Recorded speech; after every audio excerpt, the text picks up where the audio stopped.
আমরা প্রথমে কি করব, এই যে এটা দা কি করব, পুরোই গুণ করে দেব। তাহলে কি 42 দুগুণে কত হয়? 84। 84 হলো। তাহলে এটা কি করবো এখন? ব্যাপার তো তাই না? একবারে সোজা। একটু দেখো, এখানে তোমরা দেখতে পাচ্ছ একটা শূন্য। 100 এর কি কয়টা শূন্য আছে? দুইটা শূন্য আছে। একটা শূন্য চলে গেল এর সাথে, কিন্তু আর একটা শূন্য থাকে। তাহলে কি করবো? হ্যাঁ, ওই একটা শূন্যর জন্য এক ঘর পরে আমরা কি করবো? একটা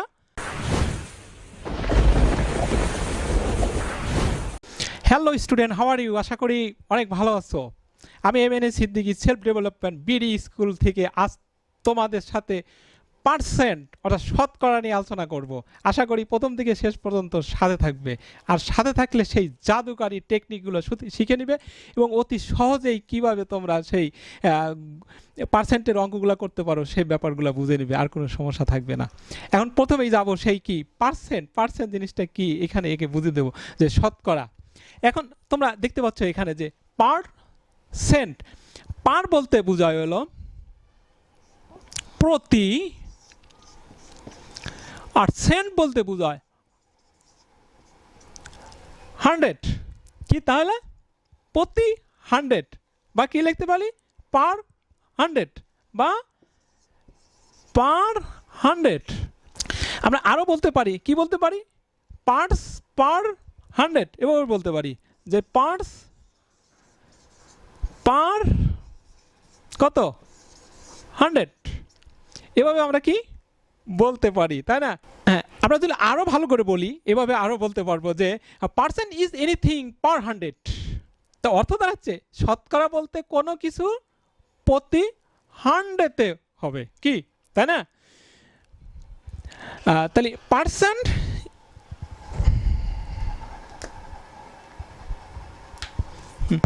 যদি লিখি এরকম যে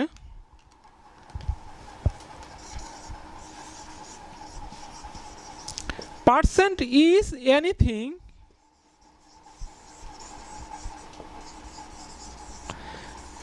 পার 100। ওকে, পরিষ্কার? এখন ব্যাপার হলো এই পার্সেন্টগুলো প্রকাশ পায় কিভাবে, কোথায় প্রকাশ পায়, তাই না? সেটা কিন্তু আমাদেরকে জানতে হবে যে আসলে কি হিসাবে কোথায় প্রকাশ পায়। যদি এটি দশমিক বা ভগ্নাংশ হিসাবে প্রকাশ করা যেতে পারে, it can be express as decimal or fraction. এখন আমরা তাহলে উদাহরণের সাহায্যে পরপর আমরা সব দেখতে থাকবো কিভাবে সহজভাবে আমরা সেগুলোকে নির্ণয় করতে পারি। আশা করি সাথে থাকো এবং দেখতে থাকো, সব জাদুর মতো সব হয়ে যাবে, সব শিখে নেবে, আর কোনো সমস্যা থাকবে না। ওকে, কেমন? এখন এইবার আমরা দেখো পার্সেন্ট কিভাবে কাজ করে, এটা প্র্যাকটিক্যালি আমরা দেখবো। একটু খেয়াল করো, যদি লিখি কি 1% সমান কত হবে? 1 ডিভাইডেড কত? 100, অর্থাৎ 100 ভাগের কত? 1 ভাগ। কিন্তু কেমন বুঝতে পারছো? আবার যদি লিখি 10%, তাহলে সেক্ষেত্রে কি হবে? 100, তাহলে কেটে দিলে কি থাকে? কি 1 ডিভাইডেড 10। কেমন বুঝতে পারছো? আবার যদি এখানে 30% লিখি, তাহলে কত হবে? 30 ডিভাইডেড 100, শূন্য শূন্য কেটে গেলে কত হয়? 3 ডিভাইডেড 10। কিন্তু আরেকটা ব্যাপার হলো, মজার ব্যাপার হলো যে জিনিসটা একটু দেখো, লক্ষ্য করো, এইখানে আপনাকে 30% করলে আমাদেরকে রেজাল্ট কত আসলো? এটা চলে আসছে। আমরা এটা কি আবার যদি পূর্বেরটাকে কিন্তু নিয়ে যেতে পারি কিভাবে? 100 দ্বারা যদি গুণ করি, দেখো এখানে যেমন 3 10 গুণন 100, দেখো এবার আগের জায়গায় কিন্তু চলে আসছে। ব্যাপারটা খুব মজার না? খুবই মজার, অবশ্যই মজার। হ্যাঁ, অবশ্যই যদি মজার ভালো লাগে তো অবশ্যই লাইক কমেন্টস করবে। হ্যাঁ, ওকে। এবার আরও দেখি আমরা, যদি 80% করি সেই ক্ষেত্রে কি হবে? 80 ডিভাইডেড 100, তাহলে এটা কেটে শূন্য চলে গেলে কত থাকে? 2 দ্বারা করলে 4 5 সমান কত হলো? 4 ডিভাইডেড 5। কি কেমন? এখন ব্যাপার হচ্ছে আর একটা মজার ব্যাপার এখন আসবে। দেখো যদি 100% হয় 100%, তাহলে কত হবে? একটু মুছে নেই ভালো করে।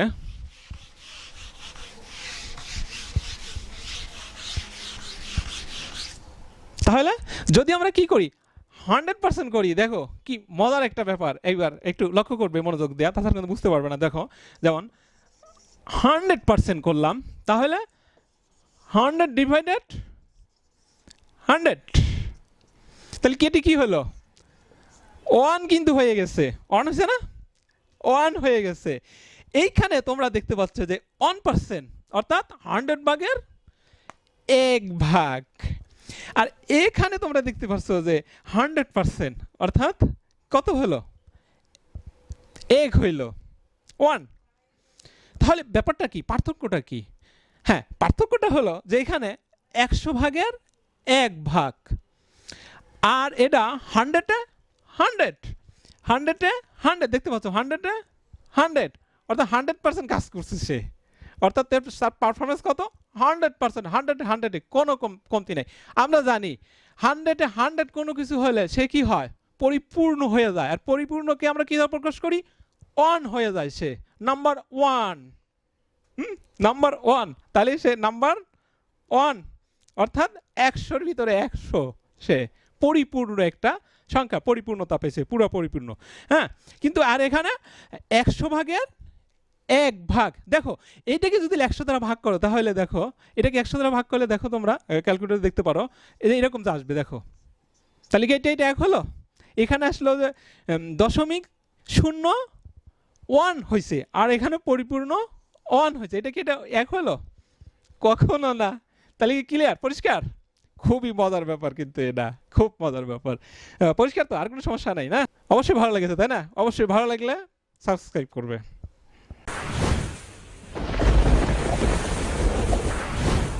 এখন এটাকে আমরা আরো পরিপূর্ণভাবে বুঝে নেব। একটু লক্ষ্য করো, এদিকে আসো। যদি 1% সমান সমান কি হয়েছে এখানে?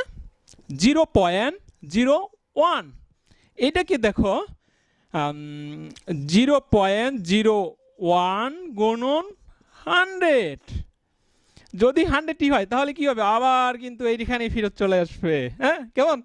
খুব মজার না ব্যাপারটা? কিন্তু বাট কিন্তু তোমরা দেখো যে 100% সমান কিন্তু 1।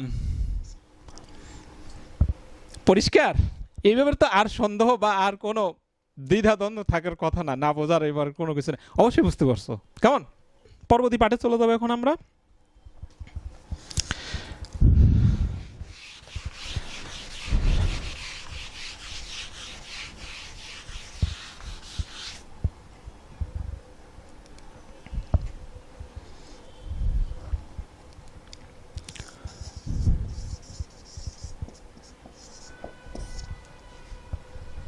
হ্যাঁ, এবার লক্ষ্য করো যে আমরা লিখব যে 20 অফ কি 42, কি 20% অফ 42। তাহলে এটা আমরা কিভাবে বের করব? একটু লক্ষ্য করো।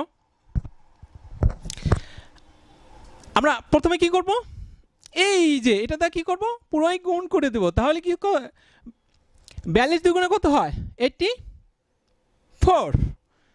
84 হলো। তাহলে এটা কি করবো এখন? ব্যাপার তো তাই না? একবারে সোজা। একটু দেখো এখানে তোমরা দেখতে পাচ্ছ একটা শূন্য। 100-এর কি কয়টা শূন্য আছে? 2টা শূন্য আছে। একটা শূন্য চলে গেল এর সাথে, কিন্তু আর একটা শূন্য থাকে।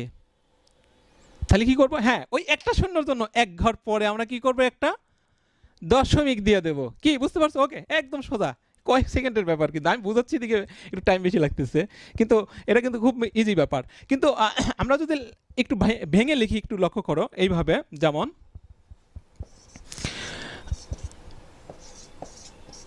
100, দেখো তাহলে এই শূন্য শূন্য কেটে গেলে আর এটা কেটে গেলে কত থাকে?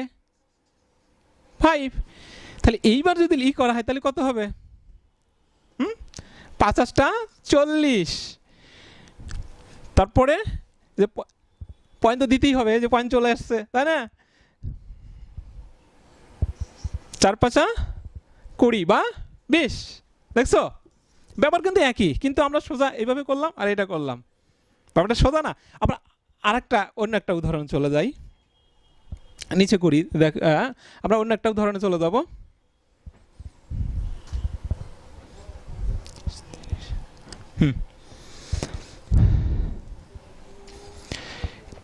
এবার নেক্সট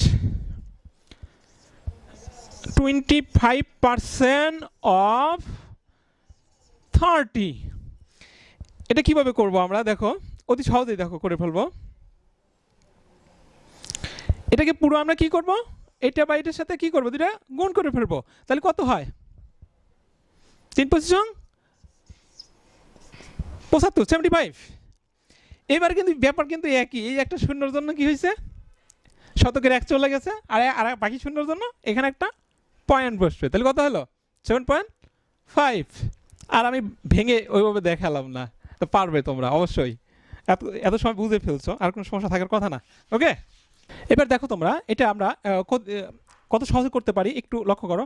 দেখো এখানে 66 গুণন 21%, এখানকে কীভাবে করবো এটা আমরা দেখো। তার জন্য আমরা কী করবো, 62 আমরা একটু ভেঙে নেব। যেমন 6 গুণন 20% 1%, কেমন? এইবার যদি এটা দিয়ে আমরা 2 দিয়ে এটাতে গুণ করি, সেক্ষেত্রে কি হবে? 132। কিন্তু ব্যাপার হলো দেখা গেছে কি, এখানে কয়টা আছে? 100-এর কয়টা শূন্য আছে? 2টা। একটা শূন্য ভ্যানিশ হয়ে গেল, চলে গেল, কিন্তু আরেকটা শূন্য আছে, যে এক শূন্যর জন্য আমরা কি করবো, এক গড় পয়েন্ট একটা দশমিক দিয়ে দেব প্লাস। এরপরে ও 1 দেওয়া যদি আমরা গুণ করি এটা, তাহলে কি হবে? 6। এখানে তো কোনো শূন্যই নাই, এখানে যেহেতু একটা শূন্য ছিল বিদায় আমরা একটা শূন্য 100-এর বাদ দিয়েছি, এক ঘর পরে দিয়েছি, কিন্তু এখানে কিন্তু টোটালি নাই। তাহলে কি হবে, এখানে 2টা শূন্যের জন্য 2 ঘর পরে আমরা দশমিক দিয়ে দেবো এখানে। ওকে, কেমন? পরিষ্কার তো? তাহলে এবার কি হলো,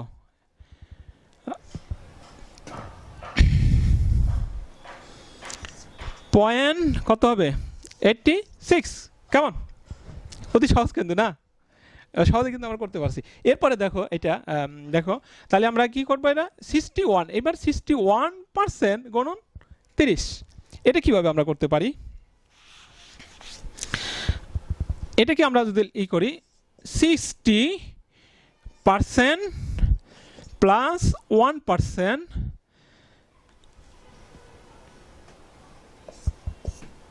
গণন 30, একইভাবে আমরা কি করবো, এটাকে এই 6 দ্বারা এখানে কি করব, গুণ করব। তাহলে গুণ করলে কি হয়? 318। এরপরে আমরা দেখব যে দেখো এই 3 সাথে কি 1, এটা গুণ করলে কত হয়? তাহলে 3, কিন্তু এখানে একটা কি আছে, একটা শূন্য আছে, তাহলে 100-এর শতকরা একটা শূন্যর সাথে উড়ে গেল, তাহলে আরেকটা শূন্য আছে, সেই শূন্যর জন্য কি হবে, এক গড় পয়েন্ট একটা দশমিক হবে। ওকে, ক্লিয়ার? কিন্তু সোজা, ভেরি ইজি। তাহলে 3.3, কেমন? এবার আমরা যদি লিখি 3% অফ 23। ওকে, কেমন? এটা কিভাবে করব আমরা? তাহলে 40% প্লাস 3% গুণন 23। হ্যাঁ, তাহলে সেমভাবে আমরা কি করব, এখানেও গুণ করে নেব। যেমন এখানে কি করবো, এটার সাথে এই গুণ করে নেব। তাহলে গুণ করলে কত হয়? 4 3 80, 3 4 12, 92।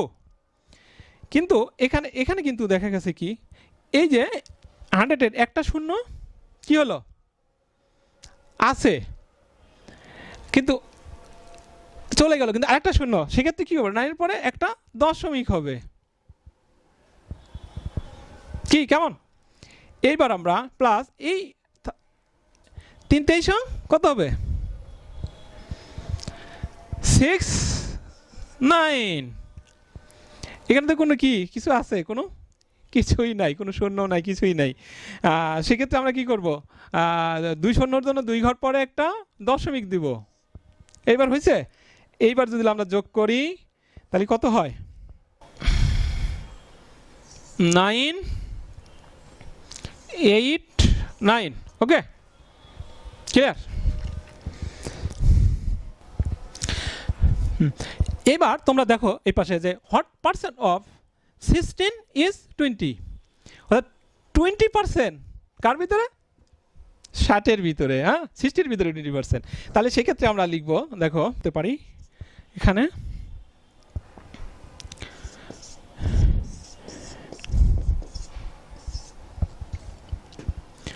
একবারে কেটে দিলে 3, যদি এইটাকে করা হয় তাহলে কত হয়? ওকে, কেমন পরিষ্কার না?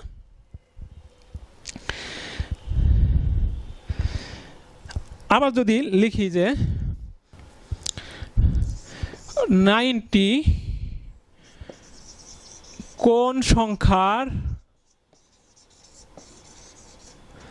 75, হ্যাঁ কোন সংখ্যা, কিন্তু সংখ্যাটা কিন্তু উল্লেখ করা নাই। সেক্ষেত্রে আমরা সংখ্যাটা যদি ধরে নিই, দেখো এক্স ধরে সেই সংখ্যাটা এক্স গুণন 75 ডিভাইডেড 100 সমান কত সংখ্যা, 90। এবার যদি আমরা কি করি,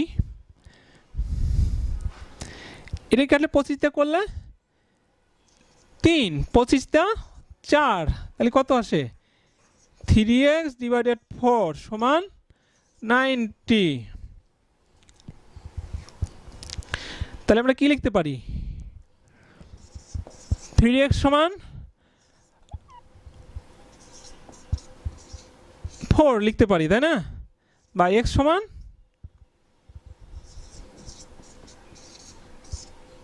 ডিভাইডেড 3 390 30 সমান সমান কত হবে, 120। কি হয়ে গেছে? ইজি, ভেরি ইজি, খুব সোজা। এবার আমরা আরেকটা যদি লিখি যে 50 এর 22% সমান হট, তাহলে আমরা এবার লিখতে পারি আগের ওইভাবেই, যেমন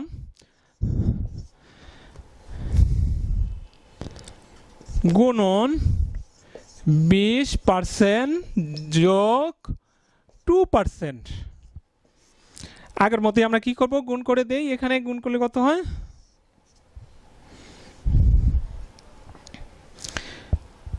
45 দ্বিগুণ 90। এখানে কিন্তু অলরেডি কি এই একটা শূন্য আছে, উঠে গেছে। আর কোনো এখানে পয়েন্টের গুণ দরকার আছে না, কোনো প্রয়োজন নাই। প্লাস এই 2 দ্বারা আবার গুণ করব, এইখানে 2 দ্বারা গুণ করলে কত হয়, 45 দ্বিগুণ 90। কেমন? কিন্তু এইখানে কি আছে, একটা শূন্য, কিন্তু শূন্য একটা দরকার কিন্তু নাই। তাহলে কি করবো, এক ঘর পর একটা দশমিক দিয়ে দেব। ওকে, কেমন? যোগ করে নিই, যোগ করলে কত হয়, 99। ভেরি ইজি না, সোজা না? ব্যাপার হলো।